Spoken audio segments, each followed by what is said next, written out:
Hi, LinkedIn family and YouTube subscribers. This is a special edition of Living with Annietude. It's a pop-up live that we're doing here, 11:30 Eastern Standard Time today. It's a little bit of a random time, but I figured, hey, what the heck? I have somebody so special that I want to bring on, and we're going to talk about a little bit about our stories in life and being impactors and what that means to us. Ashley Grice, welcome to the show. Thank you. I'm excited to be here. So excited to have you. And I hear that you are a live newbie. So this is exciting for me because you're yet another person that decides to make my show their first show, which makes me so happy. Yes, because I'm like, yay, I get to break you in because it's I try to make it, as real and as authentic as possible. So happy to have you, and you seem very, very calm. If there's any nerves, you don't. Try to be calm. I'm trying to be calm. Don't worry. Have nerves, nerves on my show for sure. So, hi Michelle, how are you? So one of my favorite things is when we pop on live and it's a pop-up and people don't really know except for the quick promo I did a couple hours before. I love to see who jumps on and says hello and who interacts. It's super fun. So Ashley, before as per usual, I'm big on sort of meeting the person. We know each other, we know of each other, but we don't know, too much in depth, and we've never had a real live conversation. So I like doing this live because I feel like it really brings the whole genuineness factor to the next level. And, that's a big thing for you. So I wanted to bring you on and just, can you introduce yourself and tell us a little bit about who you are and what you have going on? Yeah, so I'm Ashley Grice. I am a founder I'm an artist, really. I like to start off as I'm an artist and an entrepreneur. The things I'm working on now, I'm sort of landing on. I really want to focus on building deaf awareness and using art to uplift people as well. So really focus on social justice, social change, empowerment, embodiment, and self-awareness. So my biggest priorities is to treat people with kindness and gratitude, and also just build awareness towards the deaf community overall. Wow. So how did this start for you? When did this become important to you? I started my company a few years ago. It just kind of landed in my head. I was sitting on a toilet, honestly, and just it was like, hey, this is what you need. Like this, girl. And so slowly but surely, while I was working through corporate America, I was working on a side business and working on my art. And I was like, there's a story to this. But really this year with COVID, it really just I went in full force with it, dealing with my mother. She was dealing with personal, her being deaf, she was dealing with anxiety towards people wearing masks and people, navigating life with masks on. As a deaf person, they rely very heavily on reading lips and body language and things like that. So that trust factor was lost for her, where she was like, I'm not leaving my house. I don't want to go anywhere. And that was something I was dealing with too, just with, COVID and everything. I was like, I'm not leaving my house. I'm not going anywhere. And so I really felt like I'm hearing and I can navigate, leaving my house. My mother being deaf, that really hit home for me, where I was like, wow, people don't realize the effects the deaf community have during that. Yeah. It really doubles up. And I saw a transformation with her. And so I felt like this year, especially, I needed to focus on building awareness towards sign language, building awareness towards body language expressions, building awareness towards wearing clear masks instead of, masks that are covered. This year was especially that transformational year, not only for me, but building my relationship with my mother. Wow. Now, did you see her? So first of all, that's incredible because in all honesty, it's just not something you think about when you're not involved with the deaf community or when you're on someone close to you, or it's just not something that you think about. We're just so used to speaking and talking with our hands and and getting our lips read by people that can't hear or that are hard, that can't hear as well as others.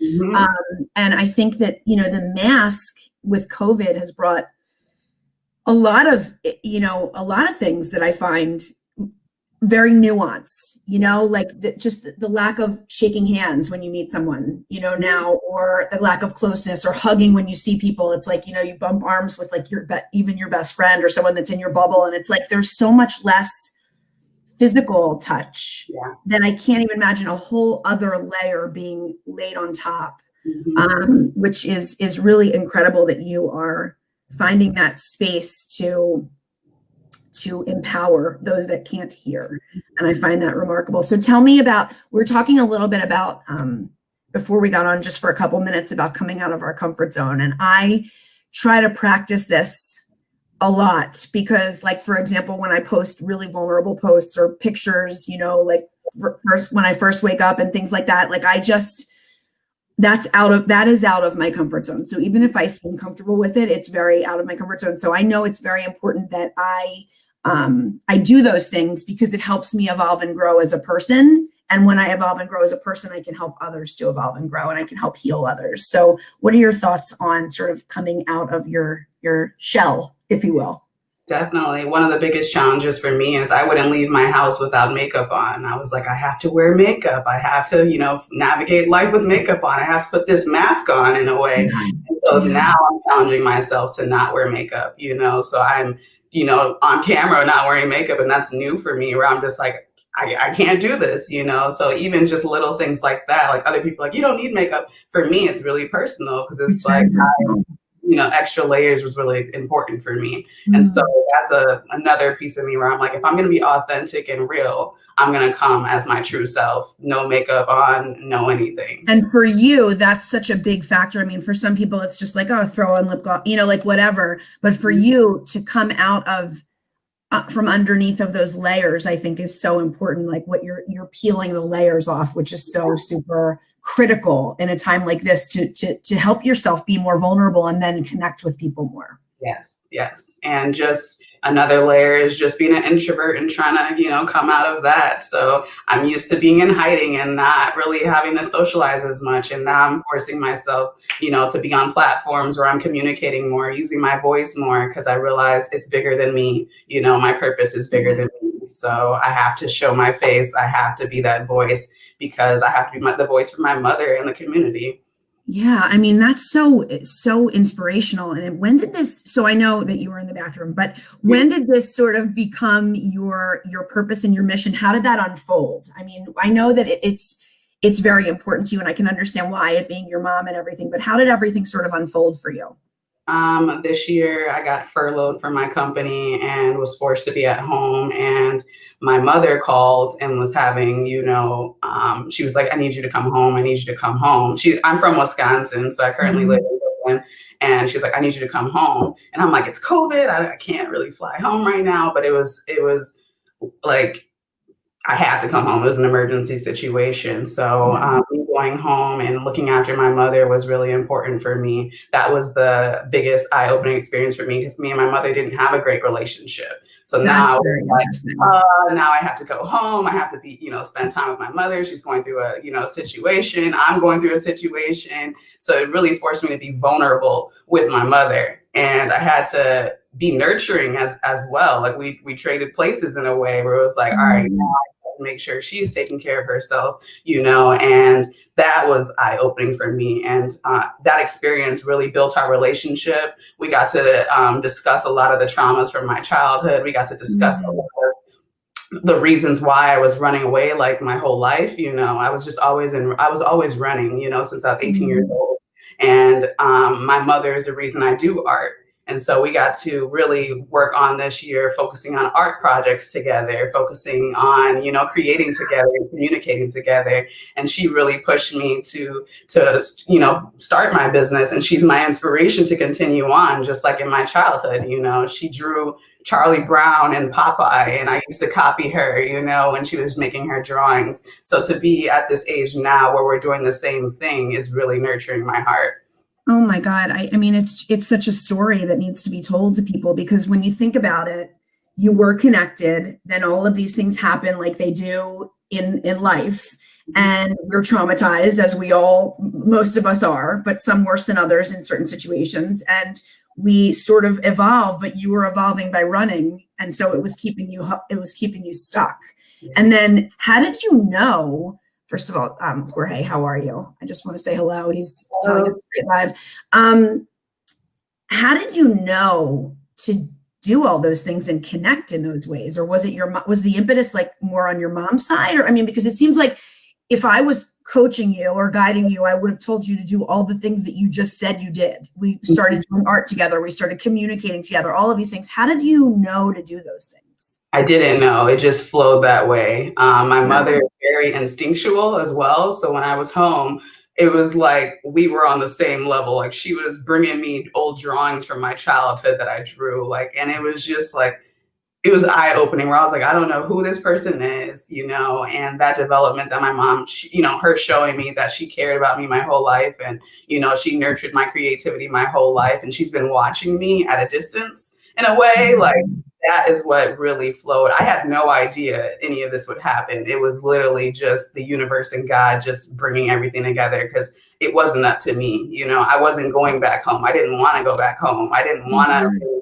honestly be around my mother, you know, during this time, because I felt very vulnerable already. But it was just everything happens for a reason. And I needed to be in my mother's presence during this time because it was a lot of healing for me. And I got to unleash a lot of burdens and a lot of baggage, you know, from my life and the hostility I held against her. It wasn't her fault. And I got to understand, I got to understand her more. So I needed to be back home and be with her during this time. No, and I think what I'm hearing you say is that you both really needed each other. And the fact that you sort of met in that and got vulnerable, it really is a testament to both of the people that you really are, the two of you, separate and together.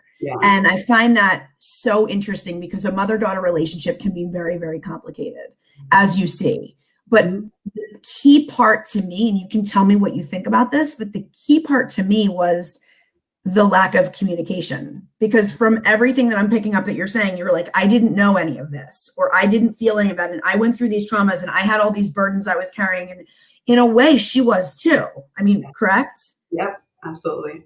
So I'm sure some of these conversations were just extremely cathartic. Yeah, and it forced me, I stopped doing sign language because of my mother, my relationship with my mother. So I only did sign language unless I had to, you know, because I was like, well, I don't have to, I'm not talking to my mother and my father that much, you know, because my father's hard of hearing. So I wasn't communicating as much to them. So I wasn't utilizing the gifts that they gave me growing up. And going back home really forced me to reuse the gifts of sign language and the importance of why they taught us sign language and the importance of the deaf community. So it really just pulled everything full force for me, where it was like, wow, not only do I need to build a relationship with my mother, I need to, fix the way I do sign language, fix the way I communicate, fix the way I communicate with my mother. And so everything you just said absolutely was exactly what happened for me. Well, it seems like to me, if I'm looking in on you, it seems like to me that you turned the lens around. So what you were doing is you had it facing out and you were playing the blame game, which we all do, or maybe a little bit of the victim game. And look what happened to me, and this happened, and I had this trauma and that. And then you turned the lens around on yourself and you got introspective and you were like, what can I do to sort of fix this, my contribution, which I think is so big. It's not shame and blame, it's taking responsibility. And I think that that's so big. And did she sort of mirror that with you, or you sort of led each other down the path with that? It was really forgiveness. We had to forgive each other, and forgive ourselves. So really the biggest thing was just forgiveness overall. There was experiences, like I said, that we went through together, that, like you said, I was playing the victim game. I had excuses for everything, and my mother, forgave me for it. So it's just, that was, really eye-opening for me, that if my mother can forgive me, I can forgive myself. I was just gonna say to you, it really comes down to self-forgiveness, because when we have our lens facing out and then we turn it around and we get introspective and we look at ourselves, I think such a key piece of that is that self-forgiveness piece. But you're so incredibly evolved. I mean, like, have you suffered from any, like, I know we talked a little bit about anxiety. I don't know if you want to talk about that, but, I'm a mental health sufferer with issues for many years. I was misdiagnosed and dealt with a lot of different things in my life and blowing up my life and then piecing it back together brick by brick. And so I'm very open about my struggles and how much that's created an authenticity and vulnerability in me. And I think it helps me relate to other people. So I don't know if you want to touch on sort of any anxiety or anything you felt in the past or any of that. It's recent for me, you know, there was a lot of things I internalized, and when you internalize so much, it can just come out of nowhere. So for me, I started having panic attacks, hyperventilating, having anxiety and things like that, which was not a part of my past experiences. It was a recent experience, you know, and all of my trauma resurfaced, the things that I forgot about and things like that. So I'm putting the pieces back now, you know, I'm healing now, but through my healing, I was like, I can help others while I'm healing. So it's very fresh for me. It's very new for me, but absolutely dealt with anxiety, still deal with anxiety, you know, but I'm able to overcome it a lot more right now. I'm able to recognize fear and cope with it. I articulate it more, like I try, and I'm able to bypass it even faster because I'm aware of it now. So the awareness around that. How have people responded to that? I've had a mixed bag when it comes to my anxiety and the things I've dealt with. Many people some are great. And then some people just have no idea how to deal with it. And they're just like, whoa, figure it out, go take a walk or something. It's like, if I could take a walk or like drink water or, if that took my anxiety away, I think we'd be okay, but there's a lot of, I just wanted to know sort of the people around you and the people you surround yourself with, what their reaction to your newer showing anxiety was. I got a mixed bag of people where they were like, Ashley, you're always okay. You'll be fine. It's a temporary experience. You've always been okay. You're resilient. You're these things. And it's like, right now, I really need help. Right now, I really need a listening ear. So for me, I honestly had to take it inward, and I'm an artist. So the healing for me was putting all of that energy into creating art. And so that's what I did, was just put everything into that. And that was healing for me. I decided not to vocalize it as much because what people think of me and what I'm actually going through are two different things. So Absolutely. Scott Garber's a great guy. You should definitely connect with him. He's amazing. He wants to connect. And so, I think that, when it comes down to it, I think you suffered for a while, whether it was, imposed by you or whether it was outside forces, you suffered, and so did your mom. And then when you guys came together and you were sort of able to be vulnerable, it really started to. Now, here's the other part is, it seems to me, and I know this to be true, but when you start to deal with things, this is the message I want to get out to the public. When you start to deal with things, they come to the surface. So that's why people stuff things down and don't deal with them. So what is your advice to people that are like, I don't want to deal with any of that. Why should I deal with that and go through that? If I don't have to, if I can just stuff it away. Yeah. My recommendation is to have an outlet somehow. For me, it was not only drawing or painting or sculpting, it was recording myself when I was having those moments of anxiety. I was writing, things down just to get it off of your chest. It may not be a person you may, have to express it to, but just release it somehow, some way. So always on that release and not, just keep it in your thoughts, write it on paper, write it down, date it, because I can look back at certain dates when wow, my mindset was completely different than it was now. So that is such good advice. Do you have now having anxiety and having like a lot to deal with and a lot on your plate, do you have a routine that you stick to that kind of keeps you sort of with your head up, or do you know what you do every day? What are your coping mechanisms? Meditation, listening to frequencies, dancing is something I do in my house. I'm not a dancer, but like I was trying to release a lot of energy through dancing and just get out of trying to control myself. I try and like live with so much control sometimes that releasing it through dance or meditating, prayer, writing, I try, and every day is different for me. It's really just based off of how I feel. But I've also been taking more Epsom salt baths and just trying to listen to frequencies during those times, and really just doing a lot of reading on meditation. Jay Shetty is a great person for meditation, and Gabrielle Bernstein. So just listening to different people has also helped me. And then also just looking at resources for therapy and things like that is another way that I try and, fix my anxiety and things like that. Yeah. I think that's pretty incredible, because it seems like you're really just you're doing it on your own, and you're trying to implement all of these different resources that you can get your hands on. And it can be very overwhelming to feel those ways, especially when you're in it. I mean, I don't know if we're the same, but when I'm in something like that, and I don't really have panic attacks, but I have generalized anxiety. When I'm in sort of a deeper, darker time, I get very isolated and withdrawn. That's just how I am. And it's something that I'm working on. That's when I need to reach out for help. That's when I need to ask. It's like when I least want to. That's when I need to do more writing. That's when I need to do more gratitude journaling. That's when I need to do more, so it's like, sometimes I say to people, I know you don't feel like my clients, I'm like, I know you don't feel like doing this, but like afterwards you will feel better. So to circle back to my whole point, I think it's so critical for people to face these demons and these things, even if they will bring it to the surface for the first time, because that pain is worth it when you can come out the other side. And I'm somebody that has come out the other side, and so have you, and we're still growing and evolving and works in progress. But I mean, wouldn't you say that sort of it's worth it to go through it instead of try to go around it? Absolutely. And self-care is absolutely important. And just taking that time for yourself to, taking that time to deal with your own thoughts. For me, I was using other resources to help me, whether it was drinking or anything like that, so it's just make sure that you hear your inner voice, so that you're able to fix, the traumas and things that you're going through, so that it doesn't, resurface through a panic attack or anxiety attack or things like that. I think I work with Brie. Hi, Brie. I think it's so, you made a good point about hearing your inner voice. I think most of us hear it. I think what's so important is that we listen to it, right? Like, I think that almost everybody, I don't know, I'm not in anybody else's head, but like everybody's got that voice, right? That's either like telling you what to do or what you shouldn't do, or blame and shame and all this stuff, right? But the thing is, like, sometimes we need to really just listen to it.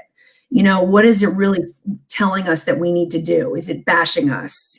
Do we need to focus on, gratitude? Because I know when I'm in a rut, and I don't mean like I'm feeling off one day. I mean like a rut where like it's a while and I'm like, I'm not myself. I have to really turn my lens onto gratitude. I think it's so important, not because I'm being an ungrateful brat, because I'm never like that, but it's more like, I need to come back to center. So like if I could give people advice, it's like, think about what it means to come back to center. What's going to get you back to center? When I write about, so it has to be pen to paper for me. Some people type, but I have to do, when I write about the things I have for gratitude in my life, it brings me back to the moment. Because I think, Ashley, so many people live their lives stuck in, what am I going to worry about the future? Or stuck and being dragged down by the cloak of the past. And when you can bring yourself back to center, I think it's really, I know it's really, really helpful. Yeah. And you're more productive that way when you bring yourself back to center, and, you're more clear with your thoughts. And that's exactly what I'm doing too, is trying to write things down, so I'm more clear about what I'm doing. And so everything you said is just resonating with me, because it's definitely the same way I'm trying to treat myself. And that's a beautiful thing. And I think that, one thing you said, like, not that I'm here to give you advice, but one thing you said that is having a routine for me, like, and I'm just a routine oriented person, in that it helps me naturally to do the same things every day. So when it comes to gratitude journaling, when it comes to meditation, like, I have to get centered several times throughout the day.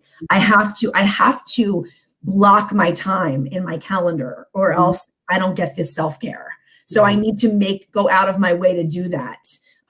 So those are some things just to think about. Anyone listening who might deal with anxiety, depression, irritability, any of these feelings, which I think almost everybody does sometimes. Yeah. But it's like, if you get into a self-care routine and, make time. Like, I don't go for like, I don't have time. Like, we have time. We need to find time and make time for ourselves. Yeah.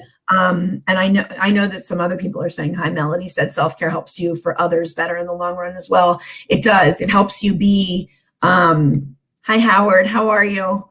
I love when people like that. I love our LinkedIn family and community. I just find it, it's like the most welcoming, supportive. I don't know if you feel that way, but I it's feel like, the same way. Like it definitely, it's refueling exactly, like the people in the community really do help, us stay focused. And that's a part of the self-care too, just having uplifting members that are pushing you even when you don't feel like you can push yourself. yep. So And do you go internal? Like, do you shy away when, yeah. oh yeah. Believe it or not, this extrovert over here, I do the same thing. What did you say?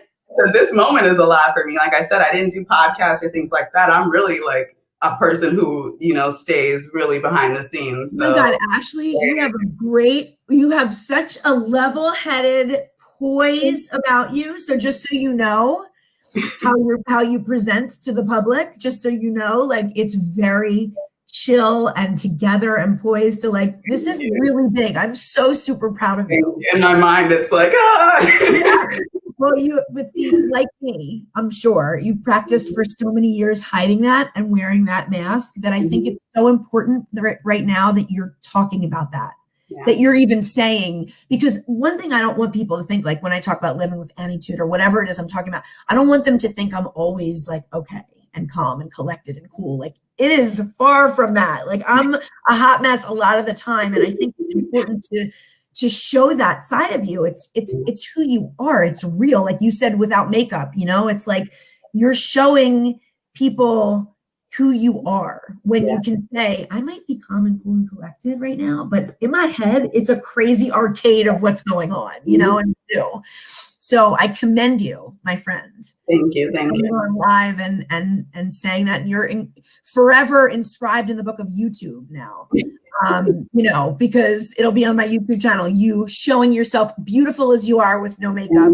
Thank you. It should be illegal, right? Somebody saying, I'm just not gonna wear makeup today. Like it doesn't even look like you don't have makeup. But yeah, so I mean we're coming toward the end of the show already. So you can tell the arcade it's cool. We're all good. You made it. How was it? Was it okay? You have a great energy to you, so I'm just grateful. Like I said, to have everything align the way it does. You don't realize the impact that it makes not only on me but to others. So you really do live what you say. So I appreciate you having me for sure. Oh my gosh, anytime. I loved having you. Is there anything you want to, like, if people want to find you, where do they go? Right now I'm on LinkedIn, so Ashley Grice. It's pretty easy to find me. So definitely I'm open to network and get to know people, and I appreciate the community that is supporting us now. So it's a beautiful thing, and I'm so incredibly impressed with your relationship with your mom and how it's evolved through COVID. And it's just a testament to who you are, like that you did go home, because that was a time when you could have said, no, that's not good for me. That doesn't work, and not done that. So, as much as you've been through stuff, I want you to know that you were raised right to a certain extent. And then you sort of took over as a grown up, and you're doing a great job. So just know that, Ashley, you're doing all of the right things, and you're really just an amazing human. And I'm so happy that I got the opportunity to sit and chat with you about your journey, and what you're doing for the deaf community is really, truly just a beautiful thing. And I definitely want to spread the word about that as well. So keep in touch with me, keep in touch with us, get connected. Thank you for coming on the Pop-Up Live. I appreciate you. Thank you so much for having me. Sure. Hold on one sec. We're going to say bye to our guests here, but I'm going to keep Ashley just for 1 second. So everyone, peace. Have a great day. Guess what? Everyone, you don't know this yet, but I'll be on live later. I have a live at 3:00. So, Melody said, yes, you are, Ashley. Thank you, Melody. Melody's amazing, isn't she? I love Melody. She wrote an article about deaf awareness. So I'm just really appreciative of Melody. I missed you on Stephen DeSade's, our Friday night group. Aren't you on that sometimes? But I was last night. I was there as well. Oh, so. Not last night. No. I missed you on last Friday. Yeah. Yesterday. I was so nervous for that, by the way. Yesterday's. But anyway, guys, have a great day, and I will see you in a few hours for my next live, because you know what? I can't plan enough in my calendar. Just back to back to back to back. So everybody have a great day. I'm Ash. Hang on for 1 second.